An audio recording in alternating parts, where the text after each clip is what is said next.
tem a puberdade e a adolescência. São aspectos distintos. E esse grupo não me aceita, e aí eu fico triste. Então, este movimento é muito característico da puberdade porque ele está experimentando. E, de repente, passando por transformações, tanto externas quanto internas. E isso é um momento conturbado. Que nós, educadores, os pais, têm que ficar muito atentos porque é um momento de transformação e de reconhecimento. Se reconhecer precisa de tempo. Não adianta você pensar que um adolescente na puberdade tem a cabeça de um adulto.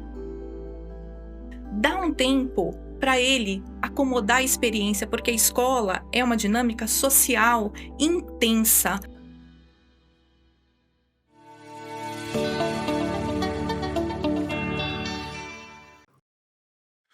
Olá, pessoal, sejam muito bem-vindos a mais um episódio do Planck Talks. Eu sou o professor André Guadalupe, diretor e cofundador aqui do Colégio Planck, e hoje a gente vai falar de um tema que é super importante, de grande relevância para as famílias, para os nossos jovens, que é puberdade e o desempenho escolar. Existe conflito nessa relação? A gente sabe que a puberdade é uma fase intensa dos jovens e o desempenho escolar, o alto desempenho, que é uma característica aqui do colégio, também é algo que a gente quer o tempo todo instigar nos jovens. E a gente lembra que o alto desempenho para a gente é sempre transformar esse jovem na sua melhor versão. Então, como que essa transformação na sua melhor versão e a puberdade caminham juntos? E para isso nós temos duas convidadas super especiais. A Márcia Carneiro, que é a coordenadora aqui do colégio, que vocês já conhecem, já esteve conosco em alguns episódios. Tudo bem, Márcia? Obrigado por estar aqui. Tudo bem, professor. E uma convidada especial, doutora Cláudia Del Corto, que é psicopedagoga pelo INPG e psicanalista pela Associação Psicanalítica do Vale do Paraíba. E terapeuta winnicottiana, que eu confesso a vocês que eu não conhecia. Doutora Cláudia, muito bem-vinda, um prazer ter a senhora aqui com a gente. Obrigada. Cláudia, Márcia, nós vamos falar desse tema, né, sobre puberdade e alto desempenho. E aí eu queria iniciar, para quem está nos assistindo, já perguntando, como é que a gente relaciona a puberdade com o desempenho escolar? Como é que isso funciona? Quais são os conflitos? Como que a gente encaixa isso e vive essas duas fases tão importantes? São fases, né? São aspectos que podem se agregar, podem ter complementos importantes, Tá? pensando, né, na puberdade e nesse momento da vida, que é um momento de transformação. Isso concomita também com as transformações que eles vão encarar no âmbito da escola, porque tem uma mudança também significativa da dinâmica, né? Porque não é mais a dinâmica do Fundamental 1. Vamos definir aqui para nossa audiência o que caracteriza a puberdade.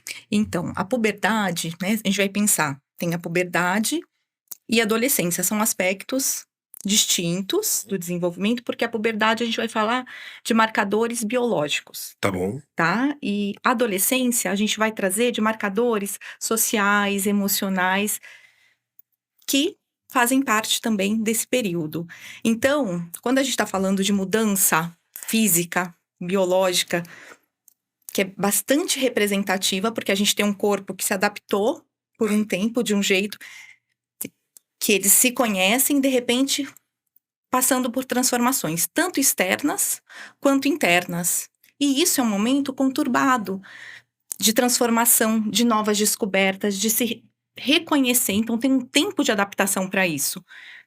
Em relação a esse tempo de adaptação, que tem uma mudança no corpo, uma mudança no humor, uma mudança pessoal, da qual ele não está entendendo ainda muito, porque ele está se iniciando nisso. Que inicia nos 12 anos, 11, quando que inicia, via de regra? Então, né, para a Organização Mundial de Saúde, a partir dos... Menina entra nesse processo a partir dos 9. Nossa, 9? É. Cedinho. E pelo ECA, né, pelo Estatuto, pelo nosso Estatuto da Criança e do Adolescente, né, a partir dos 10. E vai até uns 13, por aí? Esse período, sim, né? E aí tem, né, um marcador importante que é desse desenvolvimento que vai acontecendo, físico, de mudança, tá certo? E também emocional, cognitivo, hormonal, né? No jovem, na criança, no... São aspectos, assim, por que tá sendo bastante importante pra gente? Porque a gente recebe os adolescentes vindo na puberdade a partir do 6º ano. Tá. Então, ele vai estar com 11 para 11 anos. 12, então ele tá realmente vivendo essa fase. E esta fase é uma fase que é muito diferente em todos esses aspectos, como a doutora Cláudia falou. E aí, quando a gente vem entendendo esses aspectos que são diferentes, a gente entende que até os 14 para 15, que é quando ele vai para o médio, ali ele já tem uma adaptação melhor desse período. Então a gente está falando basicamente, claro que um pouquinho do final do Fundamental 1, Isso. 4º, 5º ano, mas para quem está nos ouvindo ali, do 5º ano até o 8º, 9º ano, ele está vivendo isso à flor da pele. Isso. E isso tem uma série de características que nós, educadores, os pais, têm que ficar muito atentos, porque é um momento de transformação e de reconhecimento. Basicamente, é isso, doutora? Se a gente pensar, né, e é um momento em que, assim, precisa da compreensão e do apoio, porque às vezes tem falas que são trazidas para quem está passando por isso, como se fosse algo, né, para quem está passando, se iniciando nisso pela primeira vez, no caso, né, quem está entrando na puberdade com as mudanças, não, mas é só, né, a voz, é só o pelo, não tem nada demais. Seu amigo, né, falou determinada coisa ou comentou, tem preocupação com determinado aspecto físico, porque eles ficam preocupados com esse aspecto físico que vai se transformando, ou se retraem mais. E aí tem uma fala que pode ir de encontro, ou seja, bater de frente nesse sentido, quando não legitima essa transformação, não legitima dizendo, isso é normal, né? Isso faz parte, todo mundo passa. Mas para quem está vivendo, não é normal e é inédito. Isso, e esse, né, ineditismo que vem dessa experiência precisa ser considerada, porque senão fica até algo como uma adaptação estranha, porque assim, se é algo tão normal, né, como que eu tô sentindo tudo isso em turbilhão, tudo isso confuso, né? E aí até para se aceitar, para entender, para se adaptar, para chegar um pouquinho mais amadurecido nesse processo lá para frente, porque a ideia é se desenvolver, se reconhecer nesse lugar, mas para se reconhecer precisa de tempo. E a nossa sociedade tem lidado pouco com esse tempo e com esse processo. É como, né, que essas experiências, o que fica conturbado, não cabe. Então, assim, quando fica angustiado, quando fica incomodado com a mudança, sente cansaço, porque tem algo também do corpo que está em crescimento, que vai se cansar mais, que vai se concentrar menos em alguns momentos. Isso também faz parte, e poder ser legitimado nisso vai contribuir. É importante, eu gosto muito de uma fala da Suzana Herculano, né, que é uma neurocientista brasileira bastante importante, que ela fala assim, não adianta você pensar que um adolescente na puberdade tem a cabeça de um adulto. Quando você olha para ele, é o teu olhar daquilo que você já viveu, mas o que ele está vivendo não existe. É dele, e você não sabe o que é, e você não está sentindo aquilo. Então, identificar que esse ineditismo dele é algo importante, e você compreender que o cérebro dele não é igual ao seu, então, que ele não tem a capacidade, por exemplo, de se colocar no lugar do outro como um adulto, ele não tem a capacidade de reconhecer uma ação, o quanto ela pode gerar outras respostas. Então, ele ainda não tem essa capacidade, não tem essa maturação pronta. Então, não é como um cérebro normal de um adulto, né? Esse é um assunto, eu acho que muito instigante, que vai realmente interessar muito a quem está nos ouvindo.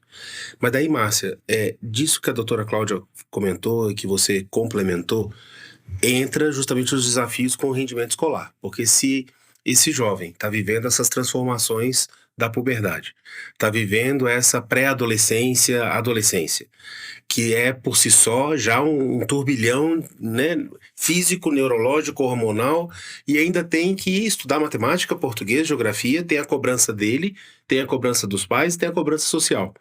Como é que encaixa essa cobrança, esse desempenho acadêmico com também esse descoberta do seu novo corpo, do seu nova forma de pensar, desse espaço que ele ocupa, e até com outras coisas, como atividade esportiva, como as atividades de culturais que ele faz fora da escola? Como é que isso fica amarrado, Márcia?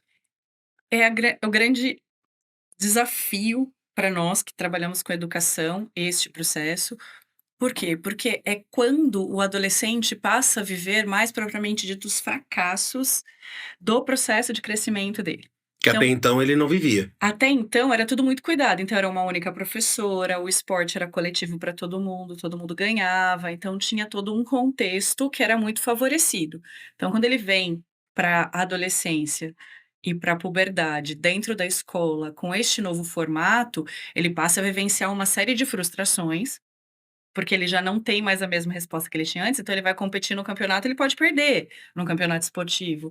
Ele pode não ter um desempenho tão bem na matemática como ele tinha antes, porque agora ele depende de outros fatores.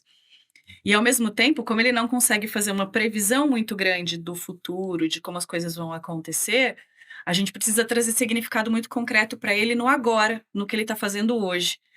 Então é um desafio constante trabalhar com tudo que ele tem que vivenciar de novo, quer dizer, todos esses desafios emocionais que ele vai lidar, que vão lidar com as frustrações, com os fracassos e com não ser o desempenho sempre que ele teve. Ao mesmo tempo, trazer significado, mostrar a importância, valorizar o que ele faz de bom. Então, o nosso desafio é um passo a passo para cada um, entendendo que emocionalmente tem uma série de situações acontecendo, fisicamente tem uma série de situações acontecendo, e eu preciso deixar esse espaço interessante, prazeroso, significativo, mesmo com todas essas vivências. Sabe que eu fiquei pensando, Claro. Márcia, quando a Márcia coloca, né, da questão dessa singularidade do passo a passo, porque assim, tem essas transformações e muitas vezes os adultos acham que essas crianças, né, quem está ali vivendo a puberdade, né, se iniciando nesse processo, já está crescido. E que assim, né, poxa, eu falo para ele arrumar a cama ou estudar e ele não estuda. A gente tem que lembrar, né, que isso precisa ser acompanhado, precisa ser assistido no processo. E aí eu penso, né? É a autonomia assistida. Você quer que ele faça, Perfeito. que ele dê conta, mas não é largar. Não. Eu já falei, já escrevemos aqui na lousinha que você tem que fazer, e não é isso que vai resolver. Tem inseri-lo nesse processo de coparticipação nisso que Nessa precisa. script, né? E isso, pensar a rotina. Então, algo que assim eu vejo muito nos atendimentos é que às vezes os pais, eles reclamam das crianças, né, Dos filhos. dos jovens nesse processo, que assim, eu falei já fiz a planilhinha e ele não assume, eu tô cansada de falar. Esse celular que não para o tempo todo, enfim. Dentro dessas questões, não teve a inserção desse Esse controle, né? Desse junto, convocando, pedindo a participação. Poxa, que horário que é legal? Vamos pensar na sua rotina. Olha, o que você faz pela manhã? Que é o construir, né? É fazer junto. Participar, porque aí eu me insiro e eles precisam, porque eles estão se inserindo também no mundo em que precisa exercer esse lugar também de potência. E para exercer essa potência, precisa ter a participação, precisa pensar junto. Não adianta eu falar, tá desorganizado. Filho, vamos olhar aqui. Tem um jeito melhor da gente poder pensar esse lugar e poder caminhar junto, né? Então, vamos pensar, né, em 3 degraus. Aquele primeiro, em que, assim, tem uma dependência total. Quando a gente é pequeno, tem coisas na vida que, assim, tem uma dependência. Né? Eles não estão livres e soltos. Tem um segundo degrau, que é o que eu posso fazer sozinho, mas eu ainda preciso de ajuda. Eu preciso de um olhar, eu preciso de uma dica, de um acompanhamento. Então, não é só dizer, você fez. Não, mas acompanhar. E o terceiro, que é o da autonomia. Total, no sentido de que, assim, eu já consigo fazer sozinho. Mas para chegar no terceiro, esse miolinho, que é o segundo, precisa da parceria dos pais, da escola. Então, assim, quanto mais a linguagem, né, da escola poder ser apoiada em casa, né, garantindo, pensando junto com o filho, como inserir um momento da rotina, do estudo na vida. Porque, assim, entre jogar jogo, sair, fazer uma atividade e estudar, às vezes a preferência vai ser, né? O caminho mais simples possível. Isso. E aí a gente precisa apoiar. Então não adianta só dizer, ele só quer sair, Não, a gente tem um momento, né? Porque isso é importante pra gente. E a gente acredita nisso, né? Então, Doutora, a gente já teve aqui vários episódios que retratam, e talvez a gente possa até, na hora de fazer a nossa edição, colocar aqui embaixo alguns links de episódios antigos que nós já fizemos. E a gente já trouxe a doutora Thelma Pantano, que é neurocientista, falando sobre essa questão dos caminhos mais simples, de ficar no automático, então ficar às vezes no celular, assistir televisão, ou ficar ouvindo música, ou ficar deitado na cama, ou conversar com os amigos, é o que gasta menos energia. E que outras atividades vão gastar mais energia. E aí entrou um pouco no que a senhora colocou, dessa puberdade, nessa mudança do corpo, das meninas, dos meninos, que esse crescer consome também energia, que às vezes eles ficam mais cansados. E aí a senhora trouxe um ponto que eu não queria passar aqui, que eu fiz uma anotação, porque que eu acho que tem muito a ver com a puberdade, e a gente vai acompanhando as meninas e os rapazes, eles vão crescendo, vão se desenvolvendo, vão mudando a voz, vão mudando o corpo. E tem também um pouco de aceitação social nessa história, né? Porque a gente colocou aqui muito dele com a família, mas tem assim, eu sou muito amiga, vocês são amigas, mas o seu corpo desenvolveu de uma forma, você do outro. E aí tem a comparação, por que que você já tá assim e eu não tô? Ou por que que eu sou mais aceito de uma maneira e de outro? Eu não sou especialista nisso, mas eu percebo que eles querem estar sempre com um perfil de identidade de grupo, né? De escolher ali as afinidades. E essa questão do desenvolvimento do corpo é um elemento muito importante nisso também.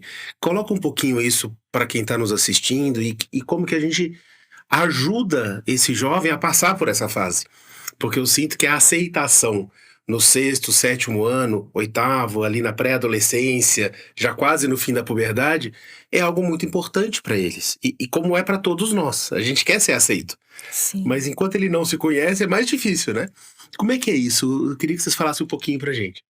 Eu fiquei pensando, né, numa metáfora que assim, né, como se tivesse eles passando por uma floresta escura e aí eles se juntam, né, com quem, né, tá com tá com ele, perdido como ele nesse momento de se reconhecendo e até chegar lá, né, no fim dessa floresta que vai ter, né, uma clareira, tem um caminhar, né, e a gente, né, percebe esses agrupamentos e eles vão buscando, né, identificações, vão buscando pelo outro também se reconhecer, né, e até pelo que eles percebem nos colegas, eles vão vendo o que está acontecendo, por que que comigo, né, eu não me desenvolvi tanto, eu estou me desenvolvendo demais.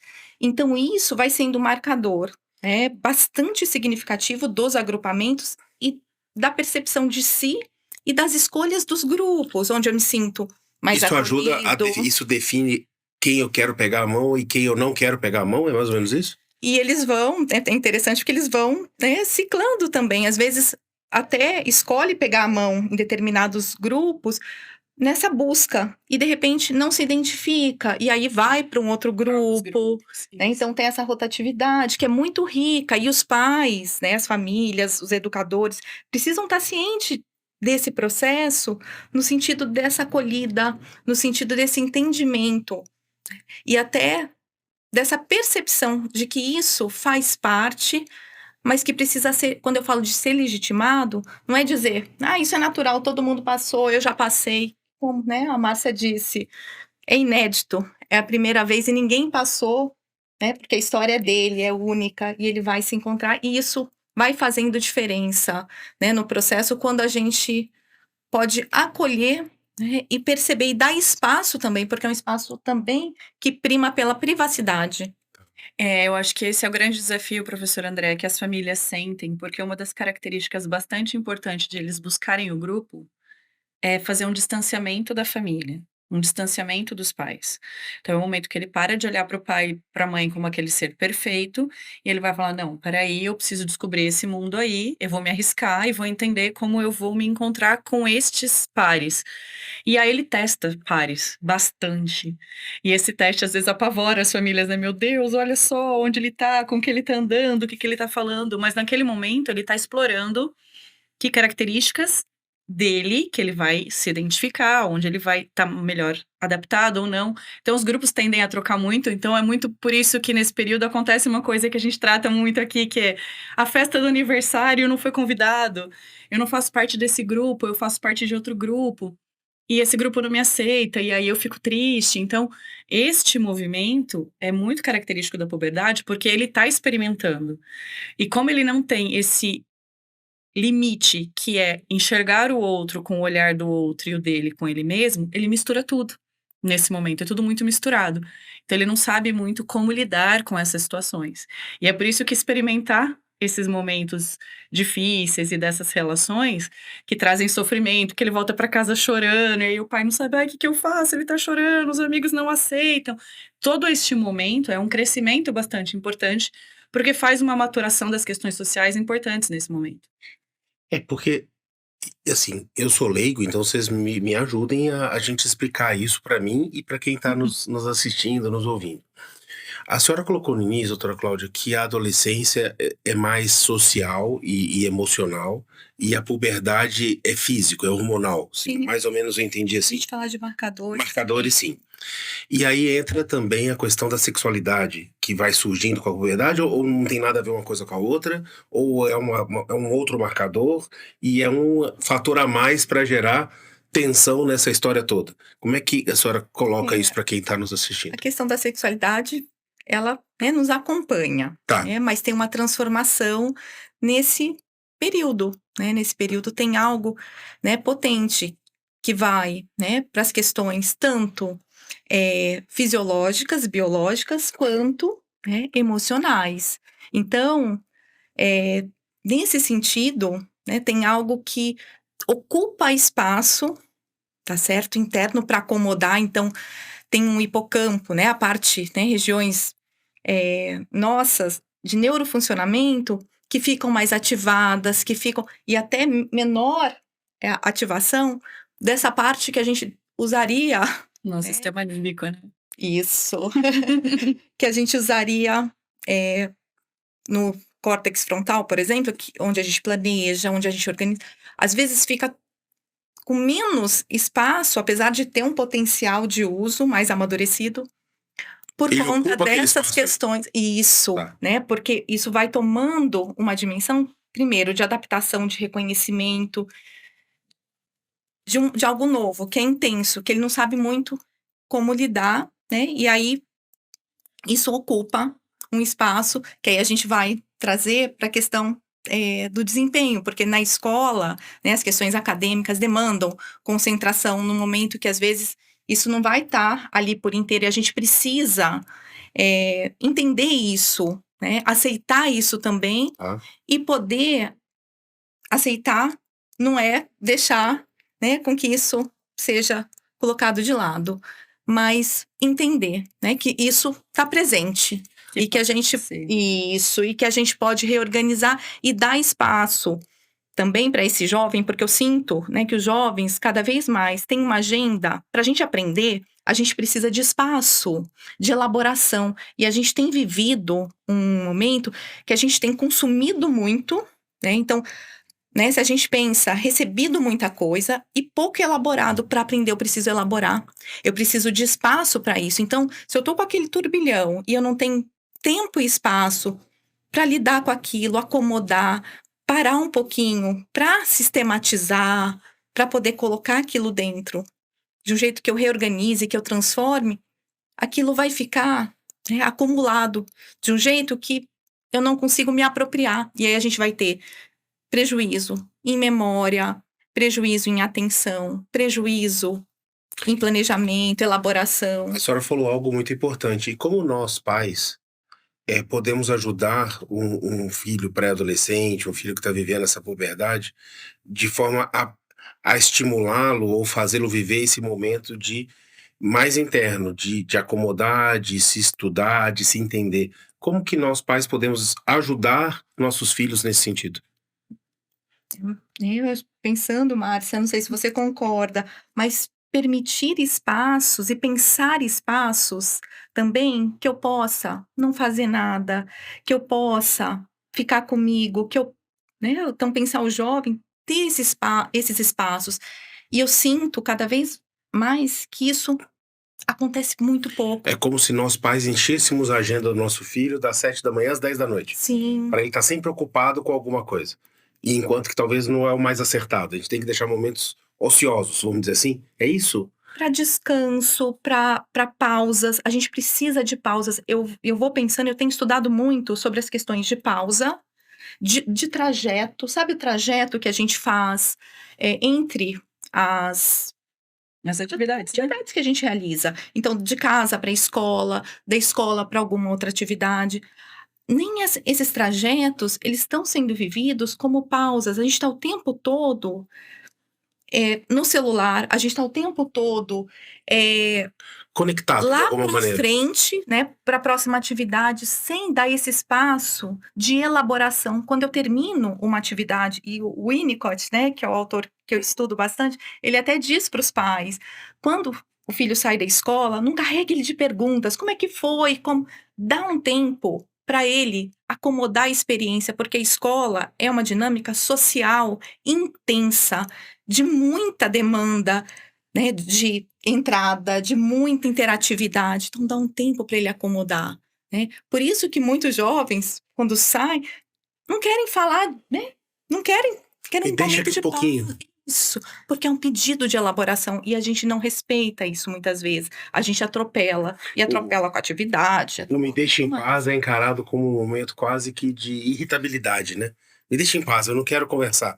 É encarado como tá sendo desaforado, tá irritadíssimo. Não, no fundo ele só quer um tempinho com ele para ele acomodar o que viveu naquelas últimas horas, é isso? Isso, e a gente poder comunicar isso, né? Não é que não vai ser falado, né? As coisas podem ser faladas, mas tem momentos, tem tempos e tem coisas que precisam ser respeitadas, e a gente tem respeitado pouco.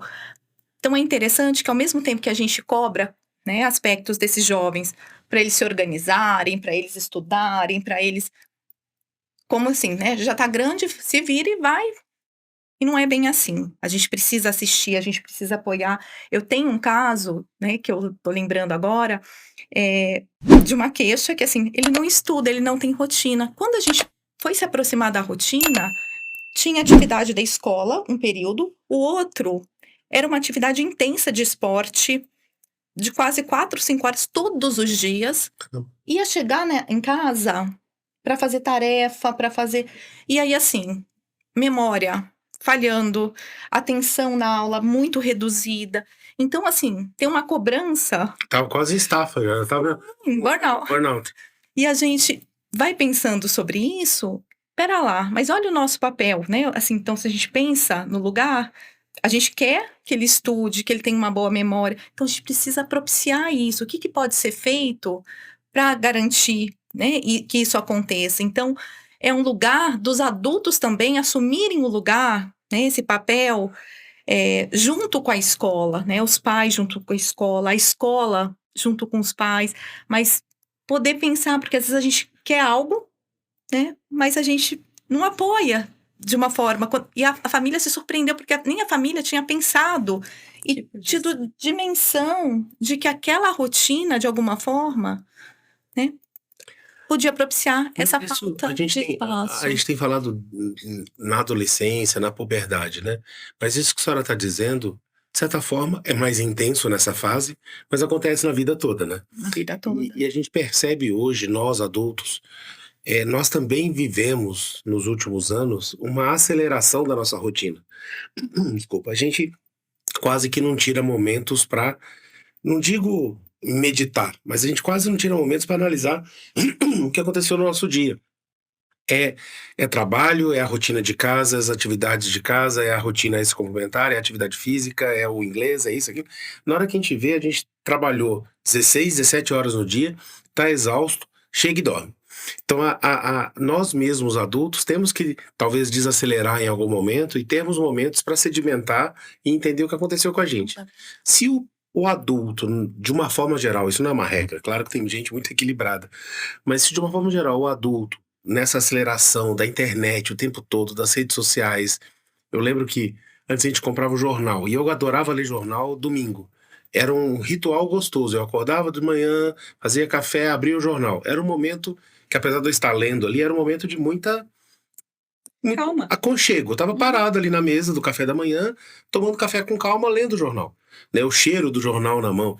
Hoje parece que é o tempo todo no celular, você já quer estar conectado, você já acorda, já tem um monte de coisa para fazer, e mesmo num dia que em tese você não está trabalhando. E se o adulto tem essa dificuldade, a dificuldade de apoiar o seu filho e de ouvir o seu filho se torna cada vez maior. Porque E ele não vive permitir. ele.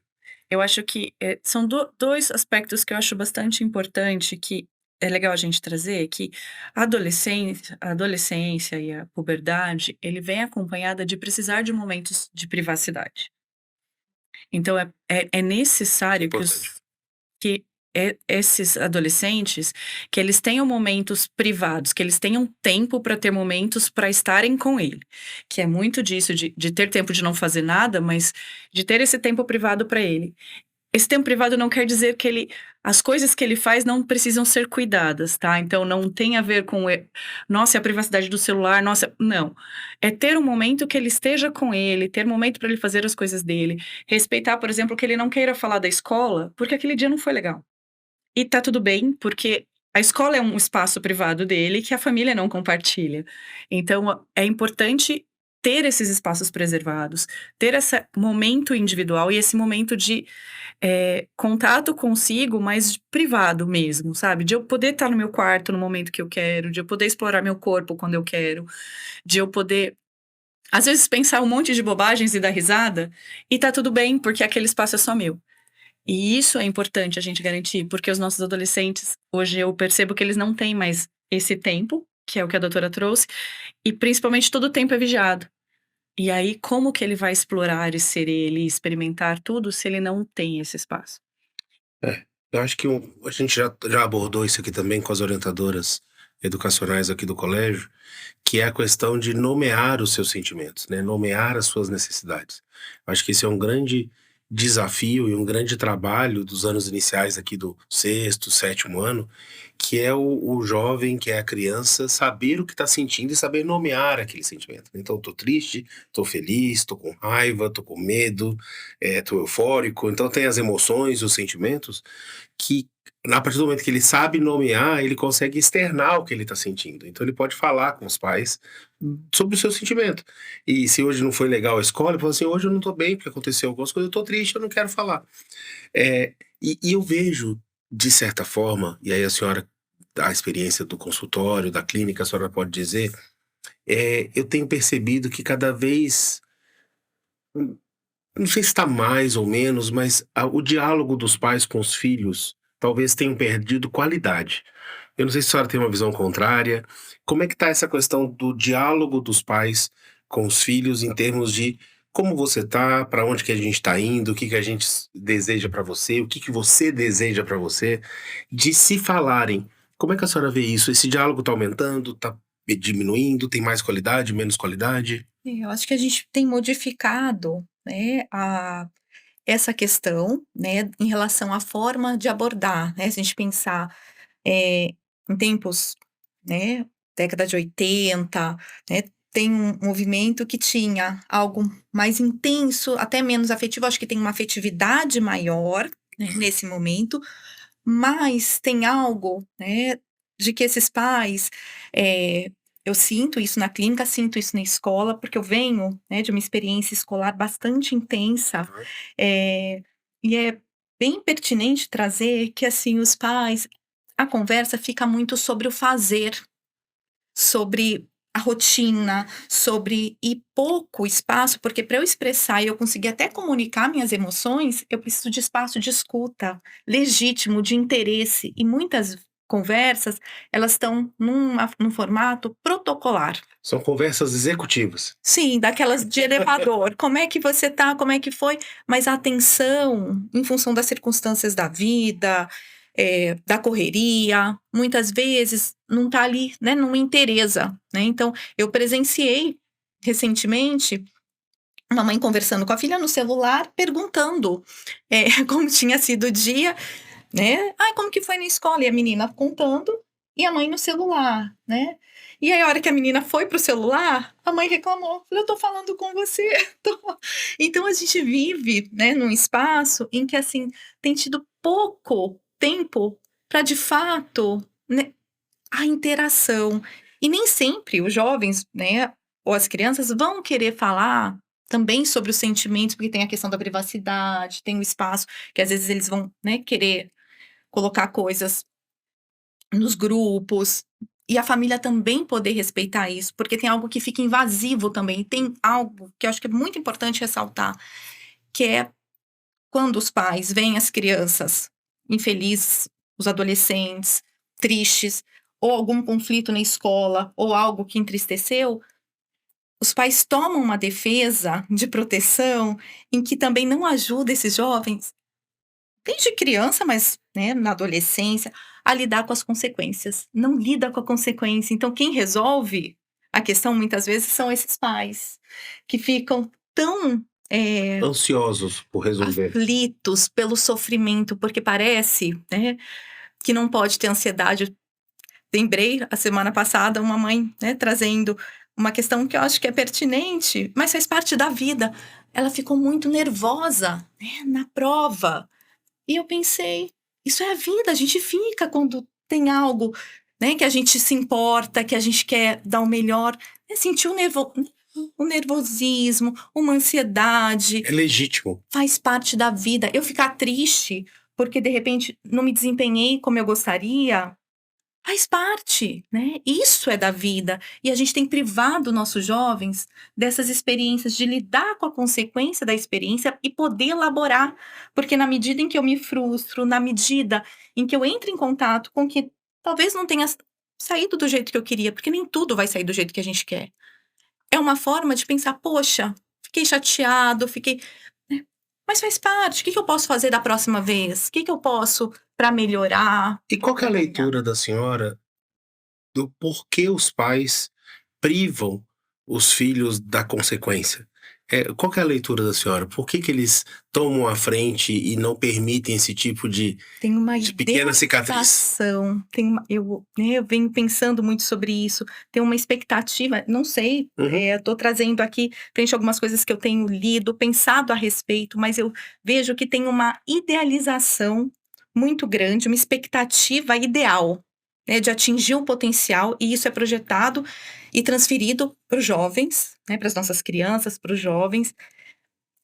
E tem algo que esses pais, e aí tem questões que são de marcadores pessoais, mas tem algo que a gente foi, né, na nossa cultura, trazendo um desenvolvimento bastante dessa questão do desempenho, da potência, de atingir o máximo. E esses pais projetam muito, né, nas crianças e nesses jovens, algo que eles, né, almejam, né, em termos de expectativa, e sofrem com o sofrimento do filho. Então, antecipam esse sofrimento e não deixa lidar com o processo, né? E aí eu fico pensando, eu tenho pensado muito sobre isso, se é uma questão da geração, né? Tá? Mas eu fico pensando também desse momento social em que a gente... porque tem uma questão geracional, né? De pais que não tiveram tudo que essas crianças têm, porque hoje, assim, né, nós não tivemos o que essas crianças têm em termos de educação, em termos materiais. Sim, né? E aí, no momento que isso vem em excesso, né? E aí a gente supre, em termos neurofuncionais, de dopamina, né? No sentido que a gente tem uma satisfação plena o tempo todo, e a gente não lida, né? Não ensina a lidar com o que é da vida, que é saber esperar, saber se frustrar, saber né, ter um time até para poder se motivar, porque a questão da dopamina, ela é um motivador para a gente alcançar um resultado, certo? Que ela venha, né? Isso. Só que aí... constante é um problema grave. Porque ele vai buscar cada vez níveis maiores e aí vem as besteiras, né? Exatamente. E é daí que vem os riscos. E como o adolescente e o púbere, ele tá pronto para vivenciar desafios, ele não vai pensar, ele vai fazer o desafio. Então, aí é a hora que ele vai desafiar o pai, é a hora que ele vai desafiar a escola, é a hora que ele vai brigar com o professor, é a hora que todas essas atitudes vão acontecer, porque naquele momento o tanto de dopamina que ele tem não é suficiente. O não vem tão forte para ele, que é uma sensação de perda tão grande, que qualquer desafio que ele precisar encarar naquele momento, ele vai encarar. E neurofuncionalmente, a gente pensa, porque assim, o cérebro está em maturação, certo? Freio inibitório, essa parte que assim, nos segura, né? No sentido, olha, não vou fazer isso. Tá em amadurecimento lá para os 22 anos que a gente vai, Que é o né? córtex pré-frontal, né? Que vai Isso. mediar maturar. isso.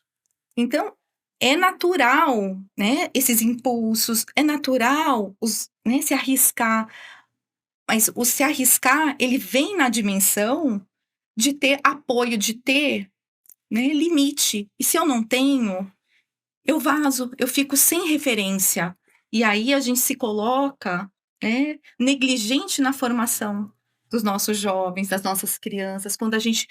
Porque, como adultos, a gente tem um papel fundamental, que é de cercear, que é de acompanhar, que é poder estruturar limite.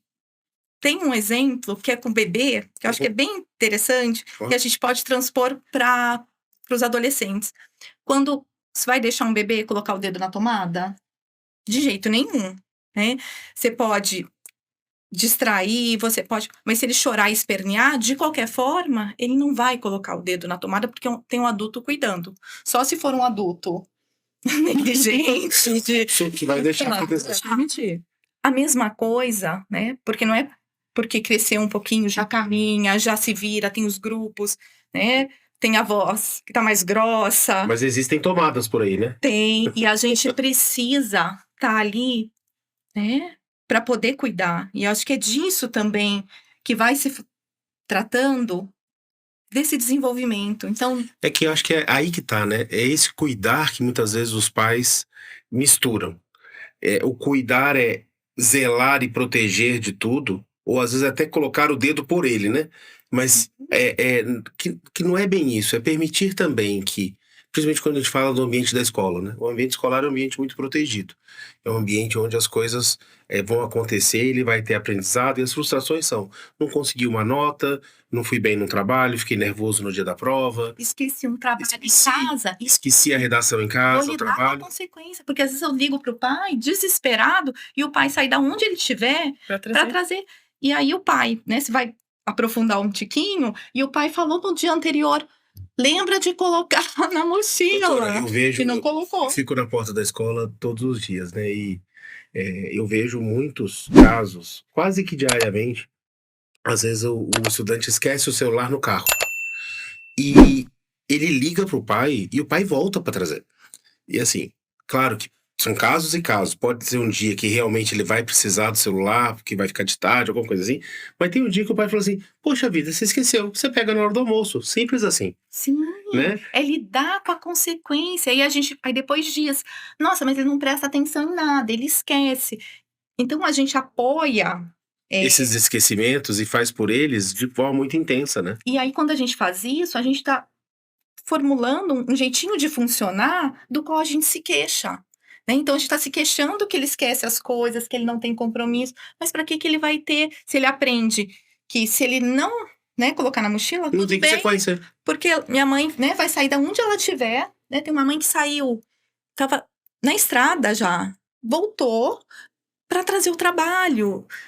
Trabalho é de quem? Quem que precisa se implicar? Então, assim, o que já pode fazer sozinho, e isso ele já pode fazer sozinho, mas se tiver um ambiente que propicia. Agora, não adianta eu não propiciar em termos de ambiente, ou seja, a criança, o jovem, né, lá no fim esperneia, faz, e aí eu vou, né, mesmo xingando, mesmo ficando bravo, vou e assumo a consequência. Ou seja, o adulto tá colocando o dedo na tomada e não tá deixando, né?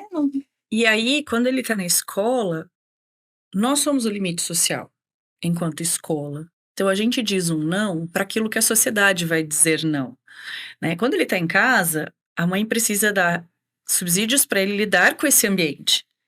Aqui nesse ambiente, a gente precisa dar subsídios para ele lidar com a vida. Então, é uma série de situações que, se não forem complementares, a gente não tem grandes conquistas com esse desempenho, por exemplo, o alto desempenho. Então, o alto desempenho, ele pode ser trabalhado dentro da escola de vários aspectos, que é o nosso desafio constante, diário aqui, mas ele precisa ter esse suporte de outros caminhos. Mas, Márcia e doutora, vocês falaram coisas que são muito importantes, e aí eu quero trazer exemplos que nem sempre é fácil para o pai lidar, né? Mas, por exemplo, às vezes eu vejo o aluno, ele deixa cair o celular no chão, aí quebrou. E ele fala com uma certa naturalidade: ah, meu pai vai me dar outro, ou ele manda arrumar, e tá tudo bem. Ter caído, eu nem fico muito triste. Eu fico triste porque eu vou ficar sem ele hoje. Mas não é aquela tristeza de, puxa, perdi algo que eu gosto muito. E o pai vai lá e dá outro celular. Muitas vezes o pai, eu vejo, e aí a senhora me corrige se eu estiver errado, caindo numa certa chantagem social de uma possível tristeza profunda, de uma possível depressão. Do tipo, eu vou fazer isso por ele, porque se ele ficar muito triste, vai que isso desencadeia nesse jovem, nessa criança, nesse adolescente, uma tristeza e ele começa algum processo de se machucar, ou ele começa algum processo depressivo. Sabe, eu sinto que muitas vezes os pais são sequestrados por esse medo, não de uma frustração, mas disso tomar uma proporção maior. A senhora, falei muita besteira ou é algo possível? Eu acho que Os pais têm medo. então, e a gente precisa cuidar, né, como pais, nesse sentido, né, de uma maturidade, de poder confiar também no potencial do que é referência, do que é limite, do que é necessário, o que que dá para abrir mão e o que que não dá. Então, eu acho que assim, nisso os pais têm perdido muito a referência, e ficar, né, perdidos nesse sentido e preocupados, de uma forma porque, assim, o próprio potencial, né, como pais, como, organizadores dessa família, emocionalmente, fica enfraquecido. Então a gente precisa reaver esse lugar, eh, né, como emocionalmente, né, como adultos da relação. A Hannah Arendt, né, uma filósofa, ela vai trazer, né, que nós adultos é que recebemos as crianças e os jovens, nós apresentamos o mundo, né, às crianças e não o inverso, não são elas que decidem, o lugar que a gente vai comer, vamos, né, tem coisas, não é nostalgia a tempos de outrora, não é isso, porque tem coisas, assim, que a gente avançou muito e a gente precisa, valorizar esses avanços, mas não é, né, possível que crianças determinem, né, horário que vão dormir, né. Aonde a família vai almoçar domingo? E isso, teve uma situação em que eu presenciei, né, fico muito atenta, porque eu tenho escrito muito sobre as coisas, né, da vivência cotidiana, de uma mesa de 8 lugares, e a menina pequena, né, dizendo: "Eu quero sentar aqui e ficar". O adulto foi, ocupou, né, deixando 6 lugares ali que não iam usar, porque a menina queria sentar ali. Não é desse lugar, então a gente vem perdendo a referência, né, se assustando quando a criança faz birra, né. Tem um autor, que esqueci o nome, que é da equação da afetividade, que ele fala que a birra, ela é, né, um restaurador e um organizador, né, neuro neurológico importante, porque quando a gente chora, quando a gente faz também é de colocar contorno, limite. Então, quando tem alguém ali chorando, se tem um cérebro funcionando também, né, nesse sentido de se organizar, de se juntar, né. Então isso também é importante. E os pais se assustam, né, com isso, e deveriam se assustar, né, com essas crianças, com esses jovens, tendo, né, tanta coisa, tanto acesso, tanto espaço, sem uma referência, né, porque a gente precisa de referência para se conduzir, para caminhar. Eu acho importante, não, dizer não, colocar limite, não adoece ninguém. Isso qualquer teoria que você for buscar, ela vai te comprovar isso. O não e o limite traz segurança. E a partir do momento que você tem um adolescente, uma criança segura, ela é capaz de tomar decisões muito mais acertadas para a vida dela. Fazer escolhas, né, porque Exatamente. Então, faço escolha se eu não sei onde. Falsa percepção dos pais, ou de seja, dizer pai, isso. tenha tranquilidade, tenha coerência no sim e no não, mas tenha segurança. Exato. Porque esse jovem balizado vai ser um jovem que vai tomar melhores decisões. Perfeito. É isso. Esse é o caminho. Dizer não e colocar limite traz adolescentes mais seguros. E se você for buscar qualquer pesquisa, e agora a neurociência vem confirmar isso pra gente, quando você consegue maturar na pessoa o limite, a consequência, a proporção do não, você consegue trazer uma pessoa muito mais segura para lidar com as situações da vida. Porque eu me espanto, e não é por ser o Colégio Planck, mas eu me espanto muitas vezes com pais que permitem que o jovem de 11 anos escolham a escola dele. Às vezes os pais falam assim: "Nossa, eu por mim, é importante para nossa família esses aspectos, essa escola tem esses aspectos, mas o nosso filho quer ficar na outra escola porque ele acha mais legal, e aí, nossa, eu não quero contrariar ele, que senão vai ser difícil lá em casa, então é ele que vai escolher". Eu fico muito assustado com esse tipo de ação, porque ele com 11 anos, ou ela, não consegue discernir o que é melhor para ele em termos de escolarização. E os pais têm que puxar a responsabilidade para si e falar assim: não, nós analisamos em cima de critérios, de valores da família, a escola A, B, C, essa é a melhor para você, é nessa que nós vamos acreditar e você vai para lá. E aí, Sim. vamos agora pensar em estratégias de você fazer novos amigos, vamos pensar em estratégias de você se inserir, mas é uma decisão que o adulto não pode se eximir. É essa É força você jogar pro lado, que né? precisa. Decide aí por mim, porque daí você vai ficar mais feliz no curto prazo, né?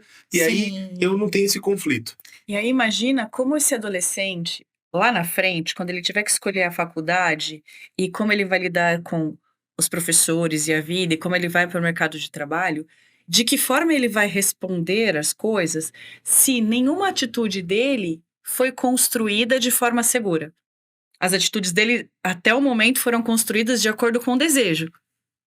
E aí, quando não tiver mais o desejo comandando, porque aí o meio não vai permitir, O ambiente que ele tá não vai dar amém pro desejo dele, exatamente como ele escolhe, como ele toma decisão, isso ele se lida. torna perigoso esse processo. Nem Exatamente. consegue fazer escolha, porque a gente só faz escolha a partir, né, de opções das quais eu preciso conhecer. E para eu conhecer, eu preciso ser apresentado, eu preciso ter uma vivência, né? E o adulto tem um papel fundamental em relação, e é importantíssimo isso que você traz, porque em relação a isso e vários aspectos da vida, né? Então, assim, do estudar, a gente acredita que é importante. Eu sei que tá difícil, seu corpo tá cansado, é legitimar, né? Tem transformações aí ocorrendo, tô entendendo que você fica mais cansado, você tá mais irritado, né? A gente vai apoiar, mas olha, a gente precisa organizar esse momento para você estudar, a gente precisa juntos, né? Então, para ficar melhor. Então, vamos pensar qual que é o melhor horário aqui, vamos olhar na sua rotina, qual o momento que talvez não vá concomitar com alguma atividade outra, e vamos colocar, mas isso é valor, né? Isso é uma continuidade. Então, não adianta eu só ficar, né, à mercê, né, de alguém que está se inserindo nesse mundo ainda. E na adolescência, ainda tem uma inserção, tem uma apresentação de mundo sendo feita Perfeito. e que precisa ser cuidado. Não dá para E eu ser percebo, a senhora colocou aqui o exemplo do estudo, e um outro exemplo que eu vivencio muito na pele com os nossos 800 estudantes aqui no colégio é o sono. Parece que os meninos, eles mandam na hora que querem dormir, então ficam no celular, ou ficam no videogame, ou ficam assistindo televisão, ou ficam nos grupos. Porque antes a gente ia para conversar com os amigos, a gente tinha que ir para a praça, né? Ir para a rua, né? E lá você conversava e a mãe decretava o fim na hora que botava para dentro de casa. E hoje eles continuam na conversa, no celular, até de madrugada. E eu percebo que os meninos têm dormido cada vez mais tarde. Doutora, da minha percepção aqui, os alunos que têm um horário regrado de dormir, que deu 10h30, 11 horas, estão na cama e vão dormir suas 7, 8 horas por noite, eles são outros jovens durante o dia. Eles têm outra capacidade de concentração na aula, eles têm outro tipo de humor, eles lutam com menos resistência a aprender coisas inéditas. E eu vejo que boa parte deles não respeita o sono e os pais não compram essa briga boa, que é briga boa tem que mesmo. dormir, tem que dar 10 horas e criar rotina, e aí cada família E isso é criado, né? É rotina de sono, de alimentação, de estudo. O sono tem um papel fundamental, né? Pra na memória. puberdade que a gente começou até, né? Você E fica mais cansado, dorme bem para o seu corpo poder se regenerar de um dia. sim, tem a questão restaurativa, né? Tem uma etapa do sono que é restaurativa, que te revigora. Tem uma etapa, né, do sono REM que vai atuar diretamente nas questões do hormônio do crescimento e na memória, né, na retenção daquilo que foi elaborado e vivido durante o dia. Eu fiz uma pesquisa sobre o sono, até defendendo a questão desses espaços durante até períodos do dia, não de sono, mas de pausa, e o horário de dormir, porque isso impacta diretamente na atenção, concentração, e no processo de aprendizado. Você vai ter qualidade de aprendizado se você consegue ter uma noite de sono adequada. E isso é uma briga boa que vale a investida. E não adianta dizer, olha, né, o Drauzio Varela, né, falou que o sono não é nem nessa via mental. É um valor que a gente acredita e que é uma regra, né, que ela é importante como um cerceador e um regulador desse espaço, né? Como a gente não vai colocar droga em casa, álcool em casa, né? A mesma coisa quando a gente é negligente nesse sentido, porque a gente não favorece o desenvolvimento, né? A gente não está assegurando o desenvolvimento pleno dessas crianças. Então, da mesma forma que tem uma regra para coisas, né, que não são saudáveis, que não são parte da vida dentro do ambiente familiar, né? A gente precisa regular isso como Não é só o que não faz parte, mas o que deve fazer parte. Sim. É excluir o que não é adequado e trazer o que é importante. E o que eu acredito, professora, é que assim, ser pai de um adolescente na puberdade é um desafio tão grande quanto você ser pai de um bebê ou de uma criança. Porque você precisa ter dentro da tua rotina coisas que vão favorecer o desenvolvimento deste adolescente. Então, se precisa dormir cedo, a casa precisa diminuir o ritmo cedo. Se precisa ter um ritmo de estudo, então a casa tem que ter um silêncio para o momento de estudo. É desafiador, porque vai mudar a sua rotina. Não dá para você seguir a sua vida normalmente e achar que o adolescente que tá lá vai saber o que fazer. Ele não sabe. É igual você valorizar a leitura e nunca ler. Sim. É igual você falar assim, desliga a televisão, mas você liga a sua. Exatamente, exatamente, dá A gente trabalho. educa pelo exemplo, né? Sim. Sempre, sempre, porque o exemplo ajuda a construir a resposta que ele vai precisar. Eu acho que vocês colocaram pontos aqui, a gente já tá caminhando pro final do nosso episódio de hoje, mas vocês trouxeram pontos que são muito importantes, assim. Que o não é muito importante de ser dado, que o não é estatisticamente e já foi estudado que o não gera o desalinhamento, né, a depressão, mas sim o contrário, que ter um adolescente que percebe que tem limites e que tem uma pessoa coerente ali ajudando, apoiando e dando sims e os nãos, traz ele segurança. Então é justamente o contrário do que às vezes o pai percebe. A questão do exemplo e da escuta legítima. Eu acho que é um ponto que a gente tem colocado aqui em vários momentos que a gente fala de relações familiares. Esse ponto sempre chega, né, doutora? Que é escute legitimamente. Não é só uma escuta executiva do que estamos fazendo, do que vamos fazer e o que fizemos. É como estamos. Como você está se sentindo? Vamos falar sobre isso. Como tem sido para você essa experiência? E essa troca vai fazer com que os pais conheçam melhor os filhos. Sim. E ao conhecer melhor, vai poder dizer o sim ou não. Sim. Né? Aí eu queria que vocês deixassem aqui um recado. Vamos começar com a senhora, doutora. Que já de antemão eu agradeço muito o seu tempo. A sua agenda são tão puxada. Ter conseguido um tempinho para estar aqui com a gente. Muito obrigado. Obrigada. Mas como é que que conselho a senhora dá para os pais em termos de como viver com um pré-adolescente em fase de puberdade em casa? Que conselho macro a senhora daria para eles para que ele viva de forma mais tranquila essa fase com seu filho? E aí, mais ou menos a mesma pergunta depois para Márcia. Eu acredito que não ter medo, né, de assumir esse lugar, né, de autoridade, né, de poder estar ali presente, dando referência, lembrando que o não, né, situado vai ser alicerce até lá para frente, se aquele não, quando tiver, né, crescido e quiser mudar de opinião, mas ele tem um lugar para se referenciar, né? Tem um lugar para se apoiar, diferente de não saber para onde vai, né? No sentido de escolha, no sentido a gente precisa de referência. E a Perfeito. partir disso, né, a gente vai se organizando. Então não ter medo, né, de poder circundar, pensar do que é valor, né, e poder trabalhar junto, legitimando, mas não tendo medo, né? Desse enfrentamento. Trazendo essa autonomia assistida. Totalmente. Gostei muito da metáfora que a senhora fez dos 3 degraus, que Eu é gosto muito ainda dela. faço com ele, aqui eu deixo ele fazer e fico observando, e aqui ele tá tranquilo. E prestar atenção nisso, para não colocar tudo no mesmo balaio, porque às vezes coloca o que já dá para fazer sozinho, tá junto com o que não consegue ainda, poder, né, ter uma atenção a isso. Eu acho que é importantíssimo. Quando a senhora falou dessa situação dos 3 degraus, eu lembrei dos filhos aprendendo a andar de bicicleta, né? O primeiro degrau, você corre do lado da bicicleta, segura o banco, e você não larga porque ele vai cair. No segundo momento, você deixa ele caminhar um pouquinho, fica observando, será que vai dar certo? E no terceiro momento, você já relaxa, porque você sabe que andar de bicicleta é tranquilo. Perfeito. Você viveu as 3 etapas ali, às vezes você vive para uma atividade as 3 etapas no mesmo dia. Mas você viveu a responsabilidade de segurar o banco, a responsabilidade de soltar um pouquinho e estar ali correndo do lado, e depois a satisfação de sentar na praça e ver ele andando. E pensar, né? que se você deixar a rodinha ali num time um pouquinho a mais, vai ser prejudicial. E se você tirar um pouco antes, também ele pode cair. Perfeito. É ter essa habilidade aí de enxergar E o papel em cada momento, né? confiar, e eu acho que poder trocar, ter escola também, né? Como Claro. um lugar de troca, de apoio, para poder sustentar junto isso. Perfeito. E que em algum momento ele vai cair.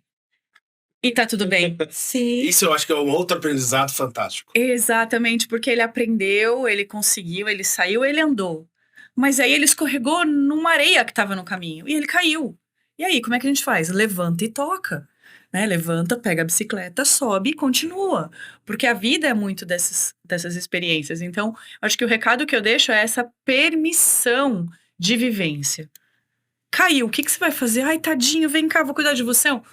Meu amigo, Pequenos ralados no joelho fazem bem, né? vamos lá? Vamos subir e continuar? É Porque se você não subir e não continuar, você não vai saber como é a experiência de fazer Isso. depois de uma queda. Você não vai saber a experiência que às vezes pedalar com o joelho ardendo, né?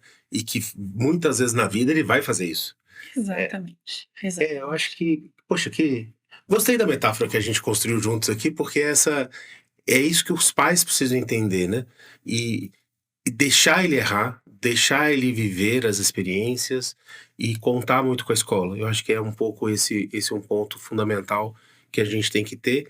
E eu acho que sempre também, se o pai se sente um pouco inseguro sobre como tomar a sua própria decisão, que busque ajuda profissional, que busque às vezes um psicólogo, um psicanalista que vai ajudá-lo a se centrar.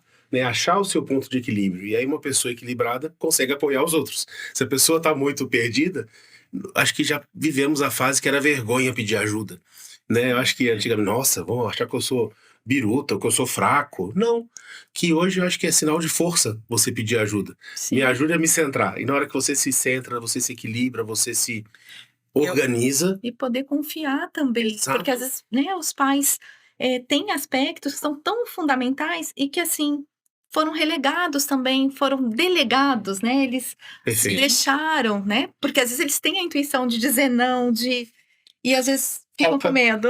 Isso. E eu gosto muito dessa sua colocação, professor, porque hoje o peso é muito grande em cima do adolescente que está na puberdade, porque é como se toda a situação fosse ele que tivesse que resolver. E não. Né? Nós, adultos, estando preparados para ajudá-los a resolver, de repente ele não precisa de um suporte, ele consegue se resolver sozinho, desde que a gente esteja pronto para dar as ferramentas. Exatamente. Então eu gosto muito desse olhar. Que bom. Gente, eu agradeço demais, doutora Cláudia Márcia. Obrigado mais uma vez por estar aqui com a gente. E espero que você tenha gostado desse nosso bate-papo. Eu acho que a gente ficaria aqui falando sobre outros aspectos. Eu acho que um tema que cabe a gente voltar, já deixo o convite aqui para a doutora Cláudia, é tratar um pouquinho do aspecto do bullying nessa fase hormonal, nessa fase de crescimento e como que a gente pode lidar com isso. Acho que é sempre um elemento importante. Sempre colocar todos os temas na mesa. Acho que dialogar não há assunto que família, escola, sociedade não possa conversar abertamente. Quanto mais informação, quanto mais reflexão nós trouxermos, melhor vamos saber resolver com tudo. Né? Acho que o diálogo é a palavra-chave. Então, para você que nos assistiu, tomara que vocês tenham gostado, deixa aqui embaixo seu comentário, compartilhe esse link com alguém que você acha que pode ajudar, porque a nossa intenção aqui é colaborar para que as famílias estejam cada vez mais unidas, alinhadas, que a gente consiga transformar esses jovens sempre na sua melhor versão e que esses jovens possam alcançar voos lindos, como tem acontecido, e a gente fica muito orgulhoso como escola, como instituição, de ver esses jovens caminhando caminhos bonitos, e autônomos, e responsáveis e éticos. Acho que esse é o nosso papel. Gente, muito obrigado Obrigada a por você. estarem aqui. E a gente, semana que vem, tem mais um episódio do Plank Talks. Tchau, gente. Obrigado.